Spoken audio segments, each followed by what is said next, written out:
You shake someone's hand. They say their name. And 3 seconds later, it's gone. Not fuzzy, not almost there. Completely, cleanly erased, as if they never said it at all. But here's the strange part. A song you haven't heard in 20 years comes on, and you know every word.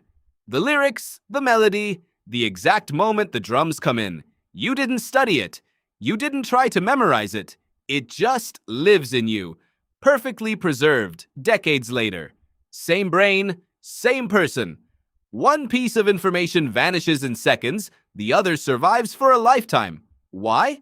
You probably think you just have a bad memory for names, but the real answer is far stranger, and it says something profound about what your brain was actually built to hold on to.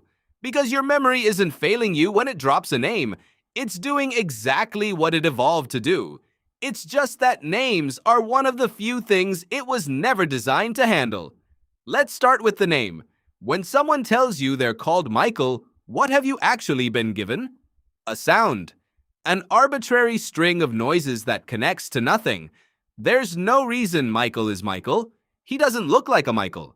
The name tells you nothing about him, links to nothing you already know, and hooks onto no other piece of information in your head. It's a floating label with no anchor, and your brain, it turns out, is terrible at holding on to things that float. Psychologists have a name for this. They call it the Baker-Baker paradox, and it comes from research explored by the memory scientist Gillian Cohen. Picture two people shown the same photo of the same man. One person is told, "This man's last name is Baker." The other is told, "This man is a baker." Same word, same sound, exactly the same information entering the brain. Yet days later, the people told his profession, Baker, are far more likely to remember it than the people told his surname, Baker. Read that again, because it's the whole key. The identical word is easier to remember as a job than as a name. Why? Because Baker, the profession, lights up a web of associations. Ovens, bread, flour, the smell of a bakery, a man in an apron. It connects to 100 things you already know. But Baker, the surname, connects to nothing. It's just a sound stapled to a face. And a sound with no connections is almost impossible to keep. This is the first clue. Your memory doesn't store isolated facts well. It stores connections. It's a web, not a filing cabinet. The more threads a piece of information has tying it to things you already know, the more firmly it stays. A name has almost no threads, so it slips. But now think about a song. A song is the opposite of a name in every possible way. When a piece of music enters your brain, it doesn't arrive as a single thread. It arrives as a whole net, thrown across your entire mind at once. There's the melody, handled by one system. The rhythm, driving your motor regions, the same parts that move your body. The lyrics, engaging language. The emotion, lighting up the deep structures that process feeling. And often, a memory of where you were and who you were with when you first heard it. A song hits your brain from a dozen directions simultaneously. The neuroscientist Peter Janata at the University of California, Davis, scanned people's brains while they listened to music that was personally meaningful to them. He found that familiar, emotional songs activate a region at the very front of the brain, the medial prefrontal cortex, an area that also serves as a hub for autobiographical memory, your sense of your own life story. Music, in other words, plugs directly into the part of you that stores who you are. That's why a song can drop you back into a specific summer, a specific car, a specific person, with a vividness no ordinary memory has. The music and the life became wired together. So compare the two. A name is a single lonely thread with nothing to hold it. A song is a dense web, tangled into your emotions, your body, your language, and your life story all at once. When your brain goes looking to retrieve it, there are a dozen different paths leading back to it. Miss one, and 11 others still find it. The name has only one path, and the moment that single thread is cut, it's gone forever. But this goes deeper than just connections. To really understand it, you have to ask why your brain is so extraordinarily good at music in the first place.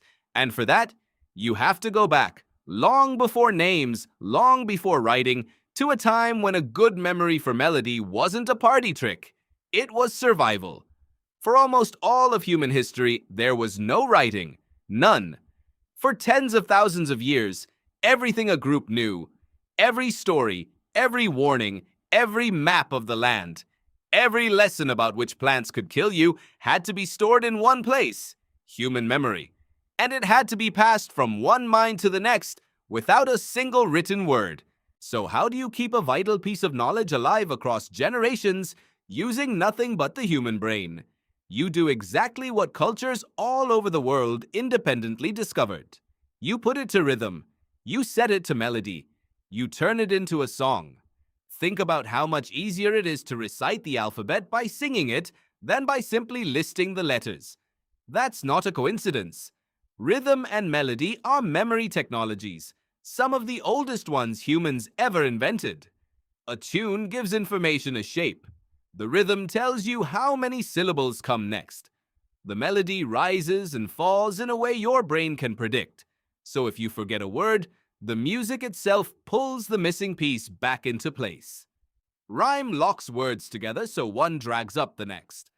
Oral cultures encoded their entire history, their laws, their genealogies into song and verse precisely because the musical brain almost refuses to let them go. You are the descendant of the people who could do this, the ones whose memory for song was sharp enough to carry the knowledge that kept them alive and to pass it on. A brain finely tuned to hold melody wasn't a luxury. It was the hard drive of the entire species. So of course that machinery is powerful. Of course it's still running at full strength inside you. It was, for most of human history, the only place knowledge could live.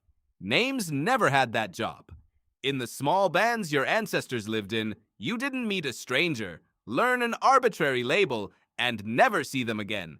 You knew a few dozen people your whole life, and you learned who they were through years of shared experience, not through a sound repeated once at a handshake. Your brain was never built to memorize hundreds of arbitrary labels attached to faces you'll see for 4 seconds at a networking event.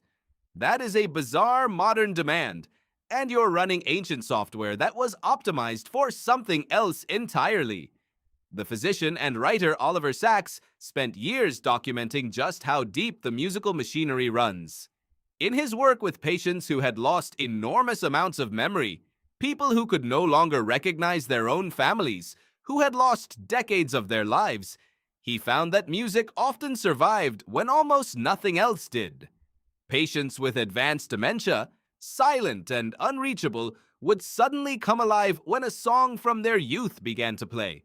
They could sing every word of a tune they learned 60 years earlier, even as the names of their own children slipped away. Music is stored so widely, so deeply, and in so many places at once that it can outlast almost everything else the mind holds. So who is really in control when you forget a name? Not you, exactly. A system far older than you is deciding what's worth keeping, using rules written long before names existed. Now, there's one more piece to this, and it explains that maddening moment when a name is right there, on the tip of your tongue, and you still can't say it. Researchers like Deborah Burke have studied this exact experience, and their explanation fits everything else perfectly.